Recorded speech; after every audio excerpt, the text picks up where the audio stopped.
All right, so this is video number 2 in a series about Tommy John surgery, injuries, rehab, treatment, all that stuff. I'm Coach Dan Blewett. I'm a former pro pitcher. I've had Tommy John surgery twice, so I have a lot of experience, unfortunately, with this. And I'm talking today with Frank Alexander, who's the head athletic trainer and physician extender for the rehab team for Dr. Chris Ahmad, who is the head physician for the New York Yankees. So Frank is just a wealth of information on this, co-authors lots of research, and is really passionate about helping young ball players as a former college ball player himself. So between the two of us, we have a lot of experience both on the diamond and off, in the strength training and pitching side, and on the medical side for him. So again, in today's video, we're going to talk about UCL injuries, the different types of treatment. So not all of them require surgery. So you're not automatically going to get Tommy John if you have a little pain in your elbow. We'll also talk about the non-operative treatments, the repair options, PRP, all those different things. So stick around for this conversation with myself and Frank Alexander. All right, so Frank, we're going to talk treatment. So UCL repair, UCL reconstruction, rest, PRP, all this fun stuff. So obviously, if you partially tear your ulnar collateral ligament, there's a lot of options and there's a lot of variability depending on who you are, when, what age, where you are in your career cycle, what time of year it is, all this stuff. So let's talk about some of the options. So what are some of the non-operative treatments that are available if you have a UCL tear of any kind? Yeah, the first place that we typically start, and it depends on the severity of injury. So there's so many factors that play into decision-making, non-operative and operative treatments, and we'll talk about the differentiation between the two buckets. But if you are a candidate for non-operative treatment, typically it comes with a couple different flavors. It's rest, rehab with a physical therapist, and plus or minus PRP injections. And PRP stands for platelet-rich plasma. And what we do in those injections is we separate the body's natural healing agents, your platelets, and your blood cells, which carry oxygen, so the red blood cells. Everybody knows that from Lance Armstrong a couple years ago. And what we do is we inject the platelets to the injured tissue. We use it in UCL sprains. We use it in some, and you can say UCL sprain and partial thickness tear. Sometimes those are interchangeable. Yeah, that's good to know. Because a lot of times you hear sprain and like, oh, a sprain's not as bad as a tear. It's like, man, they're the same thing. Yeah, so we like to say it's kind of like this is either a partial tear. Sometimes a stretch is a sprain. So it depends on a couple different factors on what we're seeing on the imaging that we have available to us. The PRP, like I said, we use it in UCL sprains, partial tears. We use it in hamstrings and quad strains. We've done it in rotator cuff injuries. So it's used for a whole bunch of different injuries with great efficacy. We, myself, Fiona Nugent, who's our nurse practitioner, and Dr. Ahmad wrote a textbook chapter recently on the non-operative management of UCL injuries. And what a lot of the research tells us is that they are highly effective when indicated in the appropriate setting. Yeah, so when I got my first Tommy John surgery, that was 2008, and it was still sort of murky whether or not PRP was useful. Like they were using it, if you were a major leaguer, you were going to get it because it seemingly had no downside, but I don't think the research was clear at that point, which was 14 years ago as of this video, whether it was really going to have long-term benefits. But it sounds like since then, the research has really proven it out. Yeah, I remember when I think I was in high school or maybe even college when Kobe Bryant was going to Germany to get in these injections because they were legal there. And in the States, we hadn't really caught up with it. Now we use it almost every day. We do probably about 100 PRP injections every year on various injuries and patients. The large majority of them are UCL injuries, but like I said, we do get quads, hammies, stuff like that. Okay, and then so for the elbow, like a PRP injection can be a good aid to help it heal, but also there's a lot of rehab, and it's not just the elbow. So can you kind of talk to the fact that the difference, the elbow is kind of passive. Obviously, there's a lot of stuff you can do to strengthen your forearm, but your elbow ligament is a ligament. You can't strengthen it. It's a passive tissue, right?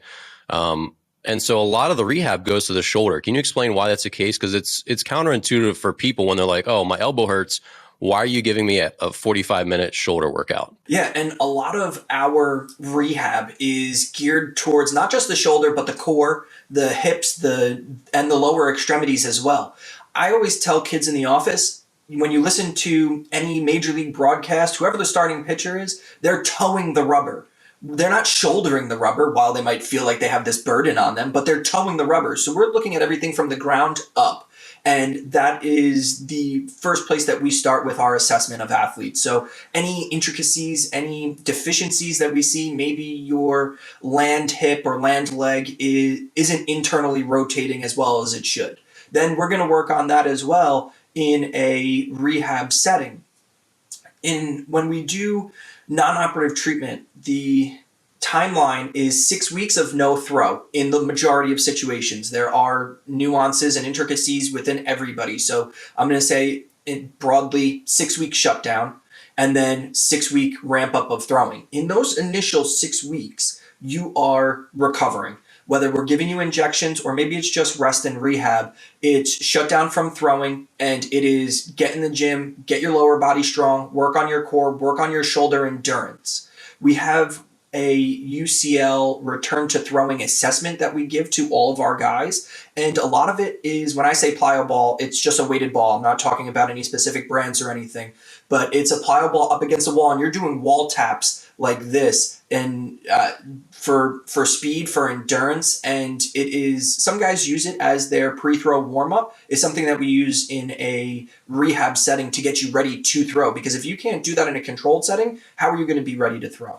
Okay, and so then if you're not a candidate for,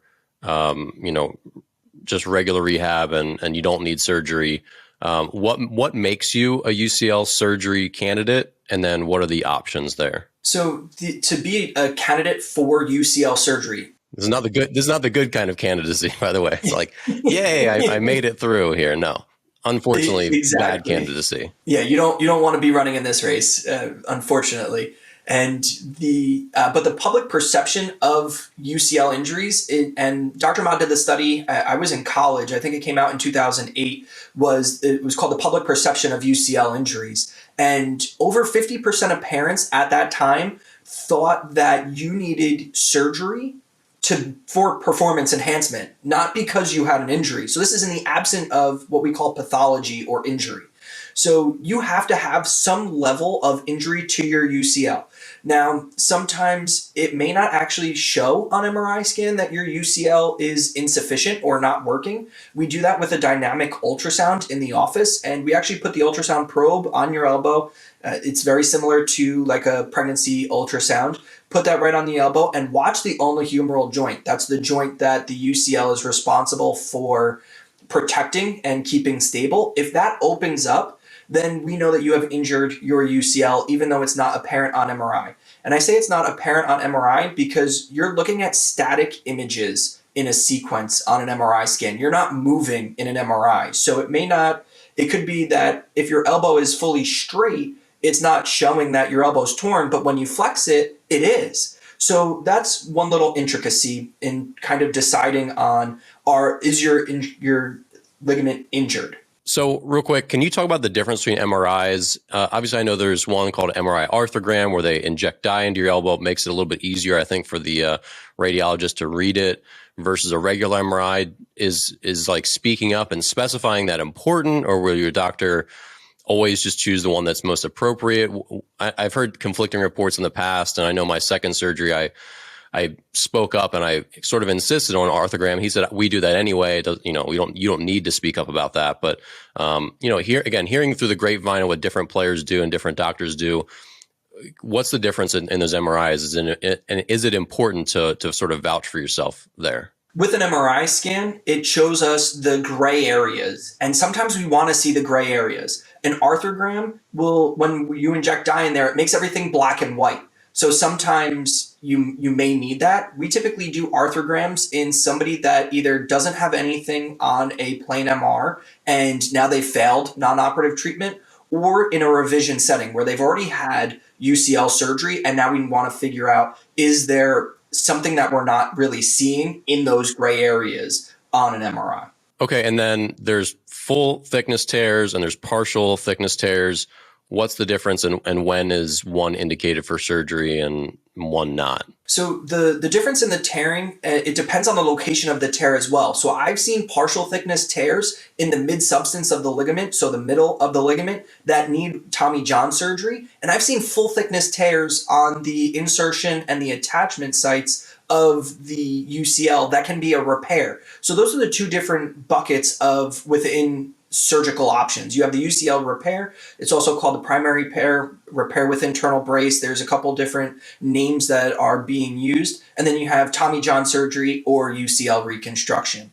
Typically with a reconstruction, we're using your palmaris tendon, which is the tendon in your wrist, or we use a muscle in your knee called it's from your hamstring. It's the gracilis tendon, which is one of our hamstring muscles. Okay. And of course, the timelines for Tommy John surgery versus the internal brace repair, they're very different. Who's that right for and who's it not right for? I know the repairs are starting to trickle up and they happen in pro ball now. Back, 10 years ago, it was like, hey, if you're going to be playing a significant amount of more baseball, like you're in pro ball or in the major leagues, you're probably just better off getting Tommy John surgery because we know has a pretty strong endurance for that ligament, being good for the rest of your career in most cases, not mine, unfortunately. But what's the difference in timeline between repair and reconstruction? So let's talk about who is the appropriate candidate for which surgery. And those are, again, they come in different shapes and sizes. So a lot of this is dependent on your seasonal and career timing. We had a kid from a Division I university in Connecticut about this time last year who injured his elbow. So call it spring of 2021. And he said to us, no matter what my ligament looks like, he goes, look, I know I got a partial thickness tear. And if I need a reconstruction, my career is over. He said, please, no matter what you do, give me the repair. He said, because after next year, if I don't pitch, I'm going to med school anyway. So I just want to play one more year with my friends. He is the perfect candidate for a repair. And I actually saw one of his teammates the other day who said he's lighting it up. And the consequence to that is, that maybe that's not the ideal surgery for you, but you're willing to say, hey, I gave this a shot to play one more year. In other situations where it is a partial thickness tear, and then during surgery, leave this to be an intraoperative decision where we assess the native ligament, pull on it, poke it, actually feel what that ligament looks like, and touch it. And if it falls apart like wet tissue paper, then that's not the right surgery for you. But if there's good integrity to your ligament, then we'll repair it. We've done this on professional baseball players. And like you said, Dan, it is becoming more prevalent, more popular.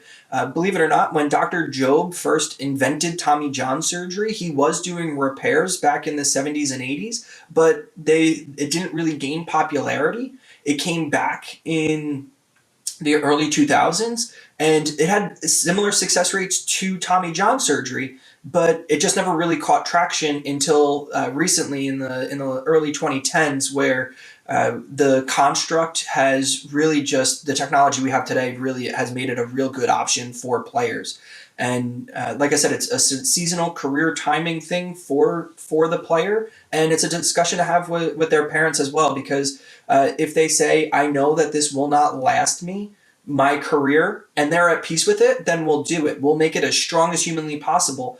Other patients that are a good candidate for it, they have success rates at just as good as UCL reconstruction. What does the research say as far as longevity? I mean, is this like a good for typically 3 years, 2 years, 5 years, 10 years? I mean, obviously this is still relatively new. It's probably been around 10, 15 years now, but increasing in popularity. So the numbers are coming up where the research is going to start to become more powerful. What does it say about repair longevity? This specific construct has been around for, as of this video, 9 years. And the research, when it's indicated appropriately, is telling us that this surgery is just as good as UCL reconstruction. When I say it's indicated appropriately, all those factors are coming into play. So a right integrity of your ligament at what we call time zero during surgery, and the tear pattern and everything is appropriate for the player. So 90% or better. The UCL research, the success rates show you anywhere between, call it 88 to 94, 95% of guys are getting back to play.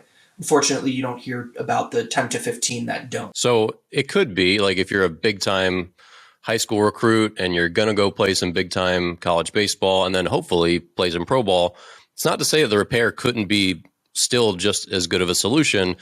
But for people who have really big future ambitions, maybe the skills to match it, it just seems like maybe that is less of the desirable choice given the two options. Yeah, we actually did this on a high school player. We did the UCL repair on a high school player back in 2015. When he graduated, he actually got drafted out of high school. And he didn't have any college stats. He was pitcher of the year in the state that he lives in, and he actually got drafted. He turned them down, but he went on to play in college. So there is a lot of promise with that repair. And is there a difference in outcomes between the type of graft if you get Tommy John surgery? So you said the palmaris, which mine's gone now. And for those of you watching, the palmaris longus is, let's see, thumb and finger. It's this guy that pokes out right there. And on my right, I don't have it anymore. You can see my two scars. So the palmaris seems to be the preferable over the gracilis tendon, but are they similar in outcome? Is one better than the other? And believe it or not, 20% of people don't have a palmaris, so we automatically go for their gracilis tendon. The palmaris in some people, it might just not be sufficient enough. Even in the 80% of people that do have it, it may just not hold up depending upon where you're at in your career in terms of, are we confident in your palmaris? So I have great palmarises, Frank. They're legit. Yeah. They're going to save it for later and give it to somebody else. Yeah. They didn't need all of mine. Those are big league palmaris longuses right there. Yeah.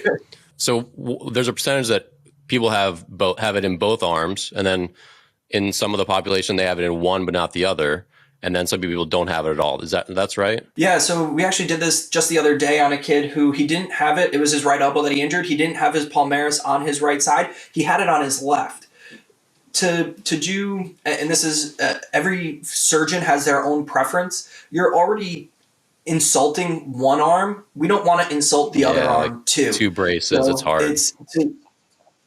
So I mean, it wouldn't be a extensive recovery for your wrist, but we just don't want to make you just call it incapacitated in some regard, because your left arm is going to be sore and that's going to be doing a brunt of your work. Yeah, you got to shower with that left arm for quite a while, Frank. Your right arm's in a bag. You're like doing everything, opening doors, keys. Yeah, that's hard. Yeah, guys doing their schoolwork, typing, texting. Yeah, I mean, it's hard enough to manhandle some of the braces that I've seen. They've become a little bit more profile post-operatively now, which is great, but it's still, you don't want to be that. So we'll actually take it out of their knee and use the gracilis. And for guys that need the gracilis, it feels like you got a foul ball off your shin, and it's going to feel like you pulled your hammy. So, and they're both great options. The one thing, Dan, you are a perfect example of this. If you're a competitive baseball player, we would not use a cadaver graft on your surgery.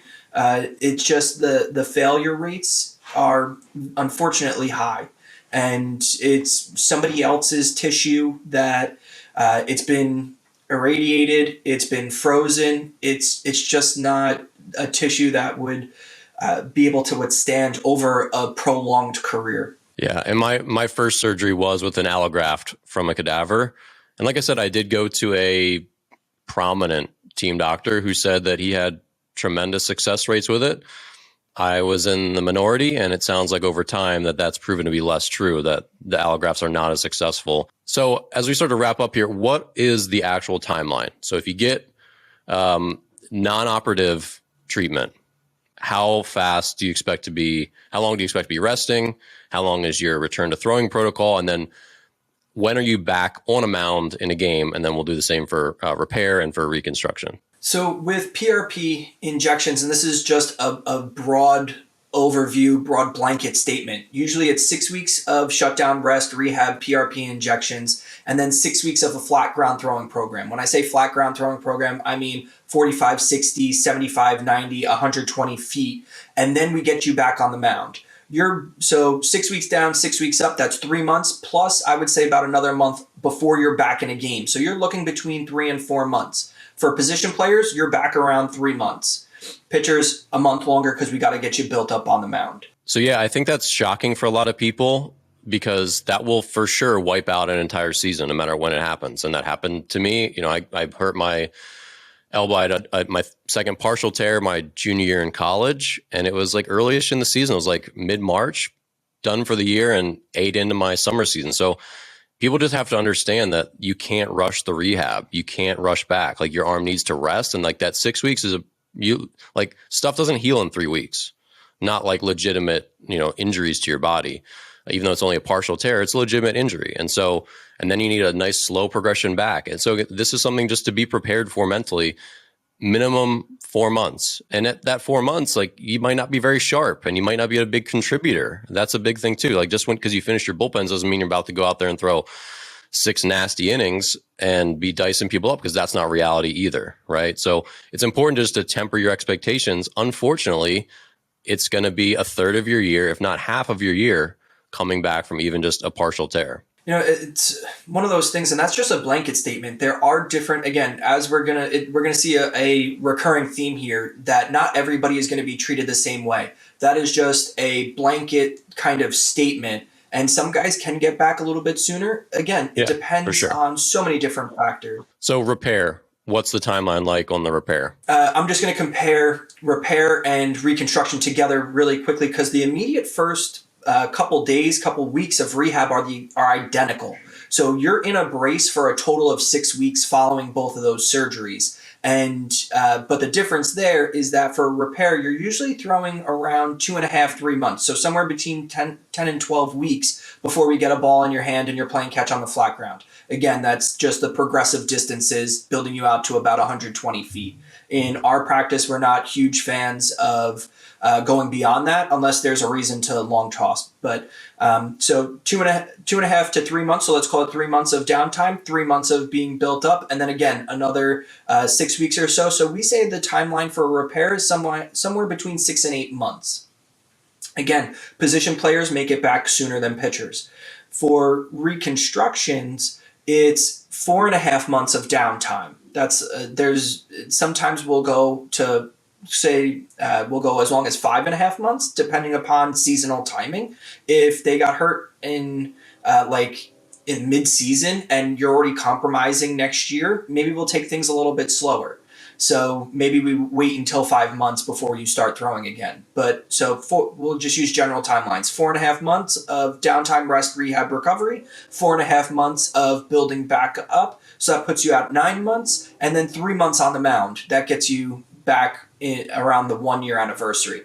Everybody hears the 12 to 16 month time frame. And that is very common. A lot of what that 12 to 16 months is where did that guy get hurt initially? So again, if you get hurt in August of this year, you're not going to be returning until January of 2 Januaries from then. So you're going to go August to August, and then so you're already missing 1 January. The following January you're back. So it may even be 18 months before you're back in a game. So that's why you're hearing such a broad spectrum.